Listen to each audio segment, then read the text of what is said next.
নজরুল মানেই প্রাণ শক্তি, একেবারে নজরুল মানেই উদ্যম, নজরুল মানেই পজিটিভিটি।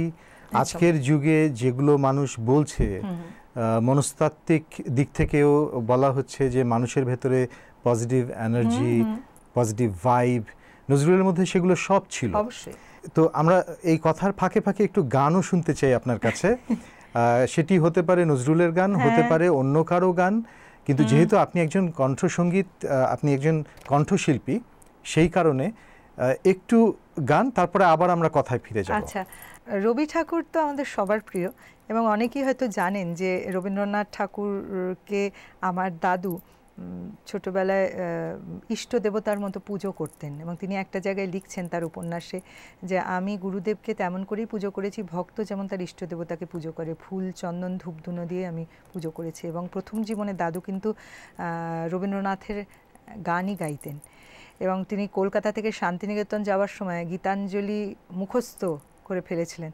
পরবর্তীকালে যখন গুরুদেব জানতে পেরেছিলেন, তিনি বলছেন আমি নিজেই তো আমার গান মনে রাখতে পারি না, ও কি করে আমার এতগুলো গান মনে রাখলো।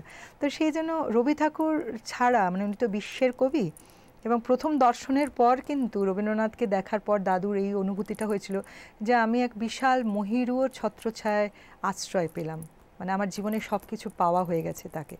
কারণ দুজনের বয়সের ৩৮ বছরের ব্যবধান থাকলেও অদ্ভুত একটা শ্রদ্ধা স্নেহের সম্পর্ক ছিল এই দুই কবির মধ্যে।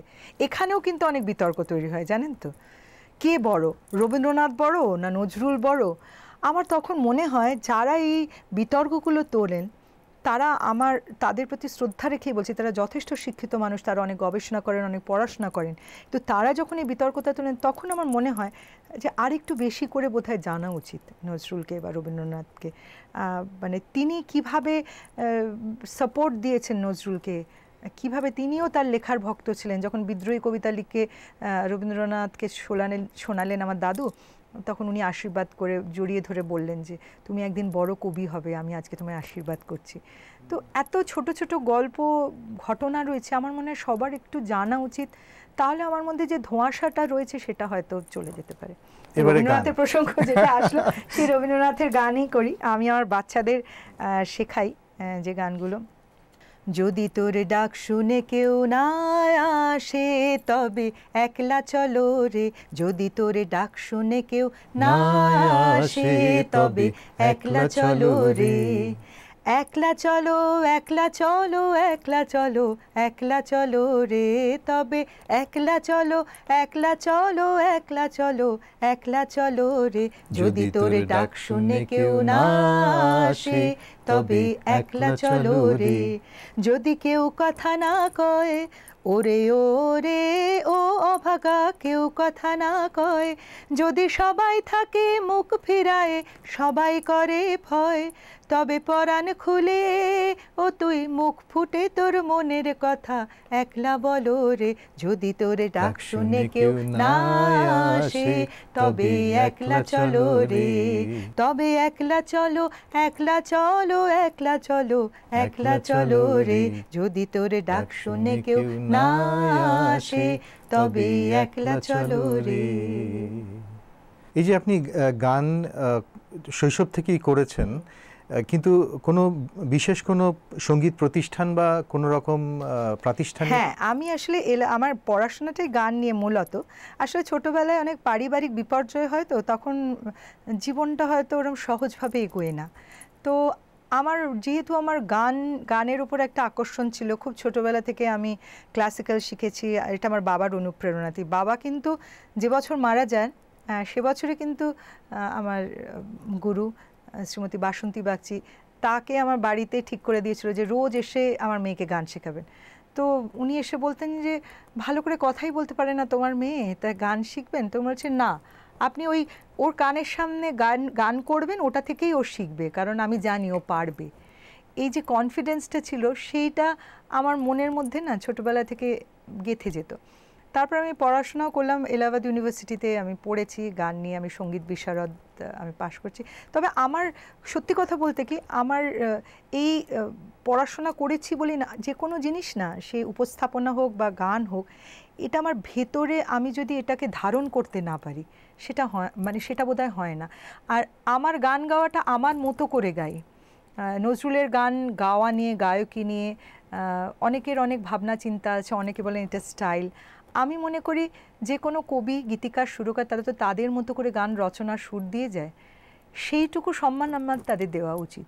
আমি তার উপর বাড়তি কারুকার্য করে আমি কখনোই চাইবো না যে গানটা বিকৃত হোক। তো আমি যেটা অনুভব করি কথায় বা গানে, সে রবীন্দ্রনাথ হোক, নজরুল হোক বা আধুনিক কোনো কবির গান, সেটা আমি আমার মতো উপস্থাপন করার চেষ্টা করি। তো সেই ছোটোবেলা থেকে তাই গান গাওয়াটা ছাড়তে পারিনি। অনেক সময় অনেক প্রতিকূলতা এসছে, গানটা ছেড়েও দিতে হয়েছে, কিন্তু একটা সময় মনে হয়েছে গানটা আমার অবলম্বন। আমার অনেক মনের দুঃখ, অনেক ব্যর্থতাকে কাটিয়ে উঠতে পেরেছি এই গান সঙ্গে ছিল বলে। এবং অবশ্যই সেখানে দাদুর গানও ছিল। দাদু একটা গান লিখেছেন, চিরদিন কাহারও সমান নাহি যায়। তো এটা আমার কেন জানি না আমার জীবনে মনে হয় এটা আমার জীবনের থিম সং। কারণ আমাদের যেমন পারিবারিক বিপর্যয়, আমার বাবা চলে যাওয়ার পর জীবনে আরও এমন কিছু ঘটনা ঘটে, তখন মনে হয় আমি আর বোধহয় ঘুরে দাঁড়াতে পারবো না, আমি সামলে উঠতে পারবো না জীবনটাকে। কিন্তু ওই বললাম না, একটা অদ্ভুত মনোবল কাজ করে। আমি ছোটোবেলায় একটা লাইন দেখতাম সবসময়, life is a challenge, meet it. So আমার কাছে সবসময় মনে হতো জীবনটা একটা চ্যালেঞ্জ, একটাই জীবন, অনেক কষ্টে মানুষই একটা জীবন পায়। হেরে গেলে তো হেরেই গেলাম, একবার চেষ্টা করে দেখি না জীবনটা বাঁচতে পারি কি না। তো একা লড়াই করে বড় হয়েছি, তো আশেপাশে পাইনি। তবে খুব ইন্টারেস্টিং লাগে যে আমি আমাদের সামাজিক অবস্থানটা এমন, একটা মেয়ে সে নিজের পায়ে দাঁড়িয়ে বড় হচ্ছে, তার একটা স্বতন্ত্রতা তৈরি হচ্ছে, তার একটা নিজস্ব আইডেন্টিটি তৈরি হয়েছে, এটা কিন্তু আমাদের সমাজ ব্যবস্থা এখনো পর্যন্ত মনে হয় না সেভাবে মেনে নিতে পেরেছে। তো যেহেতু আমি একা, আমার সেই বংশকৌলিন্য থাকলেও অর্থকৌলিন্য ছিল না, সেটা আমার দাদুর মতনই আর কি। সেই জন্য আমার লড়াইটা একটু কঠিন ছিল। প্রতিটা জায়গায় কিন্তু আমাকে অনেক পরীক্ষার মুখে পড়তে হয়ে নিজের একটা জায়গায় দাঁড়াতে হয়েছে। সেখানে অর্থকরী স্বাচ্ছন্দ্যের জন্য আমাকে যখন কাজ করতে হয়েছে, আবার আমার পারিবারিক যে দায়বদ্ধতা, আমার দাদুর কাজ, দাদুর গান, কবিতা, মানে সেখানে দাদুও যেমন আছে, আমার জ্যাঠাও আছে, সবাইকে বয়ে নিয়ে যাওয়ার কাজটা যেন আমি নিজেই নিজের কাঁধে নিয়ে নিয়েছি। মনে হয় এটা আমার একটা কর্তব্য আমার, এবং শুধু কর্তব্য বললে ভুল হবে, এটা আমার ভালো লাগা না থাকলে হয় না যে কোনো কাজ। আপনি উপস্থাপনার কাজে আছেন, আমিও 15 বছর হয়ে গেল আমার এখানে। তো আমার মনে হয় কোনো কাজকে যদি আমি ভালো না বাসি, যত্ন করে না করি, সেইটা বোধহয় সার্থকতা লাভ করে না। আর সবথেকে বড় কথা, আমার 15 বছরের এই কর্মজীবনে উপস্থাপনার কাজে অনেক ধরনের মানুষের সাথে সাক্ষাৎ হয়েছে, অনেক কিছু জেনেছি, সেটা আমার কাছে বড় প্রাপ্তি। কারণ আমি যখন কাজে এসেছিলাম, এই প্রফেশনে এসেছিলাম, জানি না আপনার সাথে হয়তো সহমত হব, আপনি যেহেতু একই কাজে রয়েছেন। আমি যখন প্রথম সংবাদ পাঠিকা হিসেবে জয়েন করি আমার চ্যানেলে এবং উপস্থাপক হিসেবে, আমার খুব ভালো লাগতো এটাই যে আমি কিন্তু বিশ্বের খবরটা সবার আগে জানতে পারবো, এনে লোকের কাছে পৌঁছে দেবো। মানে আমার কাছে একটা যেন একটা বিরাট দায়িত্বের মধ্যে এটা পড়ে, এবং কেউ জানবে না, আমি জানবো, পৌঁছে দেবো। এটা আমার কাছে খুব ইন্টারেস্টিং, আর আমি নতুন কিছু জানবো। এবং অনেস্টলি আমি যদি এই প্রফেশনে না আসতাম, হয়তো আমি বিশ্বের খবর জানার দায়টা আমার থাকতো না। আমি এই কাজে এসেছি বলেই আমার জানার চেষ্টা করেছি, কাজটাকে খুব ইন্টারেস্টিং ওয়েতে নিয়েছি। এবং হ্যাঁ, ক্রমশ কাজের মধ্যে ডেডিকেশন ছিল, অনেস্টি ছিল, আমরা হার্ড ওয়ার্ক করেছি, সেটা কখনো ঘড়ি ধরে কাজ করিনি যে আমার এতক্ষণই আমার কাজের সময়, তারপরে আর করব না। প্রতিদিন একটা কাজ শেষ করার পর আমার যে ক্যামেরা পার্সন থাকতো, বেরিয়ে এসে জিজ্ঞেস করলাম, আজকে আমার কাজটা ঠিক হয়েছে তো, একটু বলো তো। বা অনেক সময় অসুস্থতা নিয়ে কাজ করেছি। আর সবথেকে ইন্টারেস্টিংলি লাগে, যেটা আপনি সহমত হবেন, ধরুন ক্যামেরার সামনে বসছি, প্রত্যেক দিন একটা অনুষ্ঠানের উপস্থাপনা, প্রতিদিন যে আমার মুডটা ভালো থাকবে, মন ভালো থাকবে, সেটা তো নয়। কিন্তু যখন ক্যামেরা অন, তার মানে আমাকে সব দুনিয়াটাকে ভুলে যেতে হবে। তখন আমি কিন্তু দর্শকদের, এবং আমার একটা নিজস্বতা না তৈরি হলে লোকে আমার কথা শুনবে না, আমাকে দেখবে না। আমার কথা বলার ভঙ্গি, আমার হয়তো অবশ্যই আমার পোশাক, বা আমি কিভাবে ইন্টারঅ্যাক্ট করতে পারছি টেলিভিশনে যারা দেখছে, মানে সেখানে অত সফিস্টিকেটেড নয়, কিন্তু সহজভাবে। যেরকম আমি এখন আপনার সাথে কথা বলছি, আমার দর্শকরাও কিন্তু ঠিক সেরকমই আমার। মানে তাদেরকে আমি যেন ড্রয়িং রুমে বসে তাদের সাথে গল্প করছি, এইভাবে কাজটা করা, এইটা আমার কাছে মনে হচ্ছে অনেক ইন্টারেস্টিং ওয়ে। ইংরেজিতে যাকে বলে বিং ইয়োরসেলফ। Being yourself.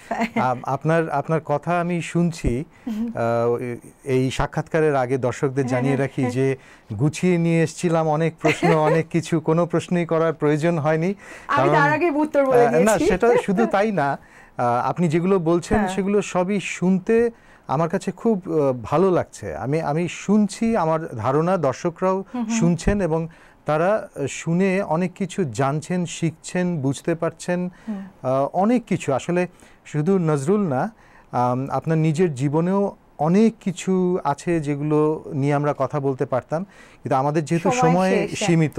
না, আমি একটা লিখছি, মানে আমি একটা বলে, অনেকে বলে যে আমার দীর্ঘদিনের মিডিয়ার অভিজ্ঞতা বা ছোট থেকে আমার বড় হয়ে ওঠা, কারণ অনেকের অনেক প্রশ্ন থাকে, তুমি এই পরিবারে জন্মেছো, তার মানে যে আমি সোনার চামচ মুখে দিয়ে জন্মেছি তা কিন্তু নয়, বরঞ্চ অনেক কঠিন পথ পেরিয়ে আজকে এই জায়গায় এসে, আজকে যে আমি এই যে ভয়েস অফ আমেরিকায় এসে আপনার সাথে কথা বলতে পারছি বা এত মানুষের কাছে পৌঁছতে পারছি, এই পথটাও কিন্তু সহজ ছিল না, অনেক কষ্ট করে সেটা, এবং সেটা অবশ্যই আমি মনে করি আমার মাথার উপরে একটা শক্তি অবশ্যই আছে, আমার দাদু, আমার বাবা, জ্যাঠা, সবার আশীর্বাদ আছে।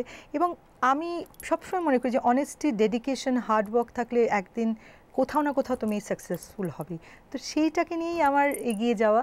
আর অবশ্যই দাদু তো সঙ্গে আছেনই, দাদুর সাথে আমি চাইবো নতুন প্রজন্মকে আমি যাতে যুক্ত করতে পারি। এবং আমি বলে রাখি, যেহেতু বাংলাদেশে আমার যাতায়াতটা অনেক বেশি, আমি দাদুর কাজ করতে চাই, পাশাপাশি এই যে নতুন প্রজন্মকে উৎসাহিত করা বাংলা সংস্কৃতি, বাংলা গান, তাই জন্য বাংলাদেশের সাথে আমি ইন্ডিয়ার একটা যৌথ একটা প্রজেক্ট শুরু করেছি। দুই প্রজন্মের যে প্রতিভা রয়েছে তাদেরকে দুটো জায়গায় নিয়ে এসে যাতে আমরা মিলিত করতে পারি বা একত্রিত করে আমরা যাতে বাংলা সংস্কৃতিকে, বাংলা গান এগিয়ে নিয়ে যেতে পারি। তো সেইটা একটা প্রচেষ্টা রয়েছে। আপনাদের শুনে ভালো লাগবে যে বাংলাদেশের বিশিষ্ট স্থপতি এনামুল করিম নির্ঝর, উনি গানশালা বলে একটি সংগঠন করেছেন এবং যেখানে তার প্রয়াসটা রয়েছে দুই বাংলার নতুন প্রতিভাদের একত্রিত করে তার গানের মধ্যে দিয়ে একটা সম্প্রীতির বন্ধনে বাঁধা। তো আমি তার সাথে যুক্ত হয়েছি কারণ নতুন প্রতিভাদের এগিয়ে নিয়ে যাওয়ার কাজ কিন্তু খুব একটা কেউ করতে চায় না, সেই সাহসটা দেখায় না। এবং আমার ভাবনাটা ছিল তিনি এই সাহসটা দেখিয়েছেন, উৎসাহ প্রকাশ করেছেন। তো যদি কোনোভাবে হয়, শুধু বাংলাদেশ, ইন্ডিয়া নয়, এই যে আমি উত্তর আমেরিকা এসেছি, এখানে যে উৎসাহ দেখেছি আমি তরুণ প্রতিভাদের বা এই জেনারেশনের ছেলে মেয়েদের, তাদেরকে একত্রিত করতে পারলেই মনে হয় রবীন্দ্র নজরুল বাংলার সংস্কৃতি, মানে যেটা আমাদের গর্বের জায়গা, সেটাকে আমরা বোধহয় পৌঁছে দিতে পারবো সবার কাছে।